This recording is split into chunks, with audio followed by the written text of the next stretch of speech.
Good morning, child of God. The morning devotion with Pastor Francis Musonda from Life Path Worship Center in Ibex Hill, Lusaka, Zambia. The prophetic focus for this month has been faith. We have been studying the subject of faith. Today's devotion will pick out a few examples of where faith was applied in outstanding situations to produce outstanding results. Faith that was applied in outstanding situations to produce outstanding results. Child of God, we have already established a few facts. Number one, without faith, it is impossible to please God. You gotta have an element of faith in you that has to manifest for you to please God. Now, if you cannot conjure up faith, if faith cannot well up in you, then definitely you are going to find it very difficult to please God. The first example I want to look at, which produced outstanding results, is found in Luke chapter 1. Okay, here we're looking at Mary, the mother of Jesus. There are a lot of things that have happened in the Bible where faith was applied, but on my number one list, for me, this has got to be the most tantalizing situation where faith was applied against all odds. Let us look at what happened to Mary, and I'm sure all of us are very conversant with the story. Mary is told that she is going to become a parent.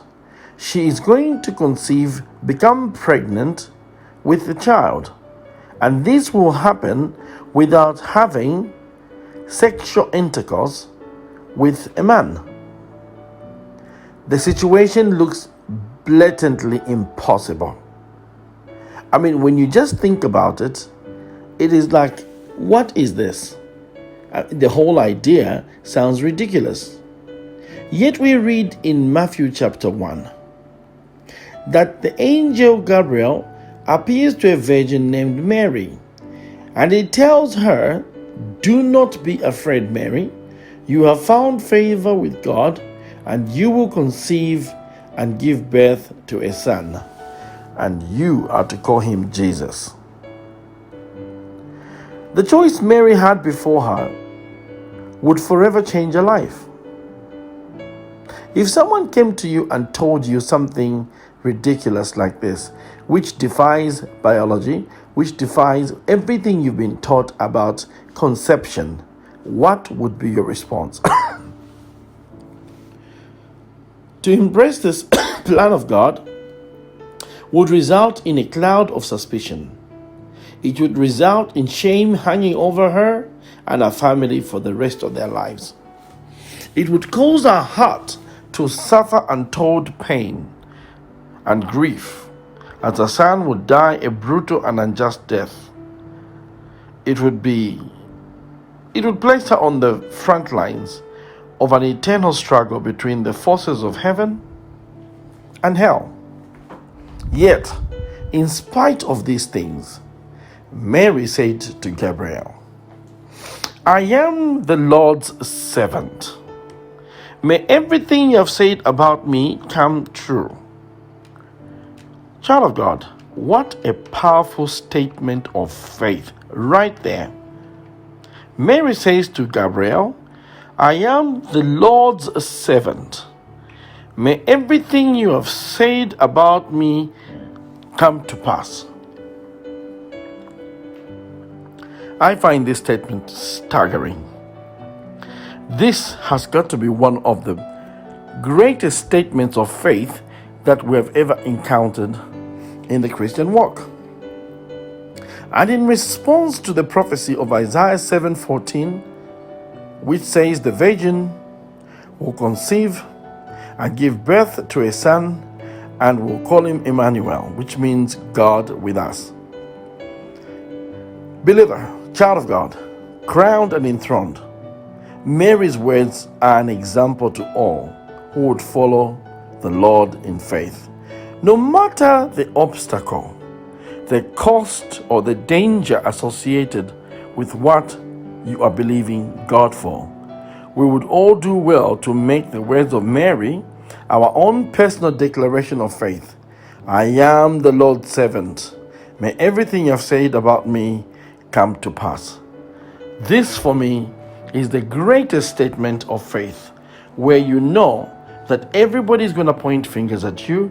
Everyone is going to have a go at you. They will not understand how you have conceived.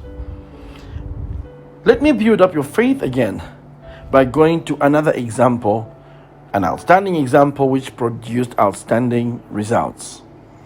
After the fall of Jerusalem to Babylon, a host of Jewish captives were relocated to serve in the Babylonian Empire. Among these captives were 3 young men that we all know by their Babylonian names: Shadrach, Meshach, and Abednego. Although these youths served in a pagan empire, their hearts remained true to the living God. But their allegiance was put to the test when the Babylonian king Nebuchadnezzar commanded that a giant golden statue of himself be bowed before and be worshipped. Shadrach, Meshach, and Abednego, they refused, and with great faith boldly defied the king, King Nebuchadnezzar. We do not need to defend ourselves before you in this matter. If we are thrown into the blazing furnace, the God we serve is able to deliver us from it, and he will deliver us from your majesty's hand. The king flew into a wild rage and demanded that a large furnace be heated 7 times hotter than usual, and that the boys be thrown in. The furnace was so hot that the flames leapt out and killed those who threw Shadrach, Meshach, and Abednego in the fire. But amazingly, when the king looked in, the 3 young men were alive. And more, there was a 4th divine man with them in the fire. Nebuchadnezzar ordered Shadrach, Meshach, and Abednego out of the flames and commanded that no one could speak a word against their God. Child of God, are you facing a furnace which has been heated up 7 times? Do you believe that your God can deliver you from that furnace? Do you believe that God would turn up and show off his power? Are you the type of believer that unless you see Christ walking with you into the furnace, then you're not going to go into it? Then you will bow down to strange gods. Then you will worship strange gods, statues, or whatever it is. I don't know what your situation is this morning, what you've been asked to bow down to. I don't know what you're contemplating, whether to bow down before this statue or whether to say boldly, King Nebuchadnezzar, we do not need to defend ourselves before you in this matter. Even if we get thrown in the blazing furnace, the God we serve is able to deliver us from it.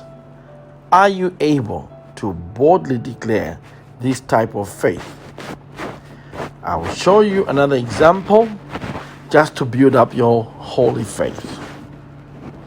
I'm looking at the Red Sea crossing in Exodus chapter 14, one of the most well-known events in biblical history. An example of faith. The Red Sea crossing is the crescendo of a deliverance story that begins in Exodus chapter 1.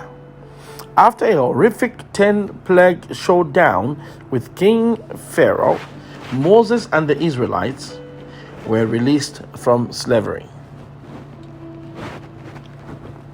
An entire nation of slaves walked out of Egypt as a conquering army, given whatever they asked for.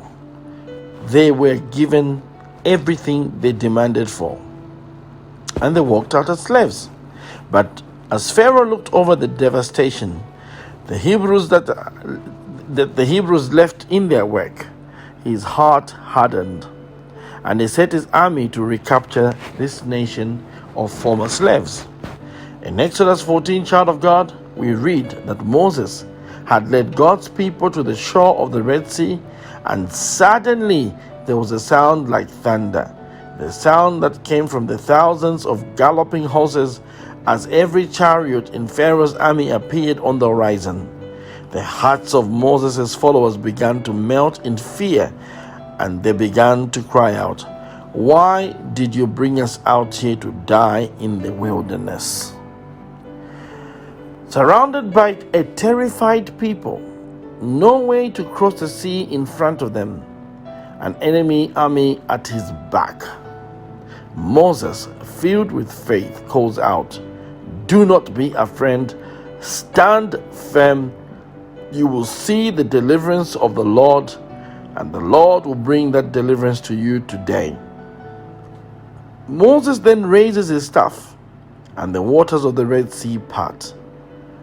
The scope of this miracle is staggering. In a single day, the Hebrews are delivered, and the armies of Pharaoh are drowned.